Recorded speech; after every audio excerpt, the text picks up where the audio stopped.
Acronym FLAC or FLAC can help you to remember how to diffuse a power struggle without fighting or giving in. So the letters stand for feeling, limits, alternatives, and consequences.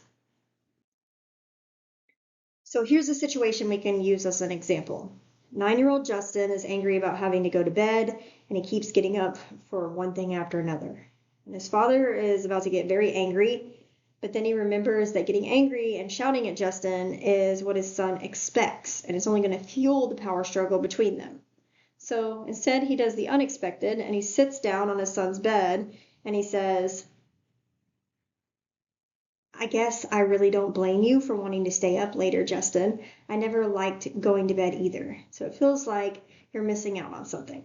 And Justin is surprised at his dad's empathy, and so he's going to say, "Yeah."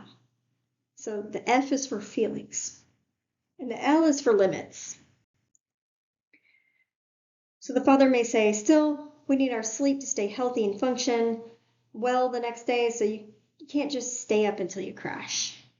And Justin would say, "But I don't want to go to bed now. It's too early." So the A is for the alternative.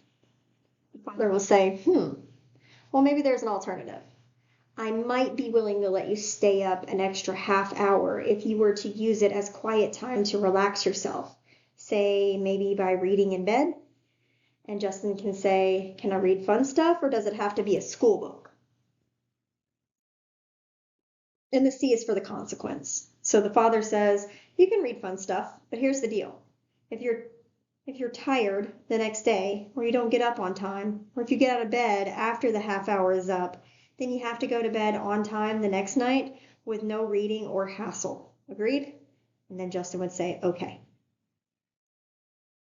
So, as we saw in lesson 2, how important it is to listen and respond to our children's feelings, when we show empathy for their feelings about a situation, we suddenly move from being the enemy to being on their side and finding a solution to a common problem. And that goes a long way towards diffusing the power struggle. Don't fight. And it's going to lay the groundwork for the win-win solution.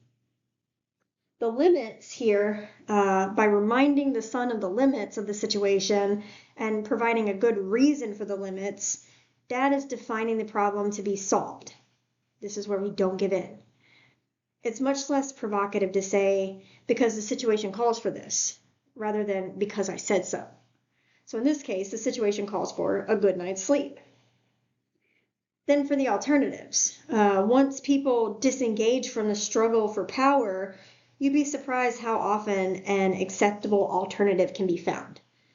Losing 30 minutes of sleep is unlikely to cause a problem for Justin or his dad, and it's got the additional benefit of encouraging the importance of reading. So by negotiating within reasonable limits, we can often make the limits more palatable for our children.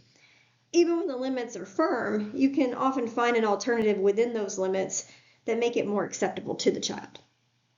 And then for the consequences, there are some out there that would suggest that the consequences only make matters worse with a rebellious child. Others suggest coming down even harder in a display of tough love. But if you can avoid getting angry, and that turns the logical consequence into a punishment, then the consequences can be useful as just one more tool in motivating the child to live within the limits.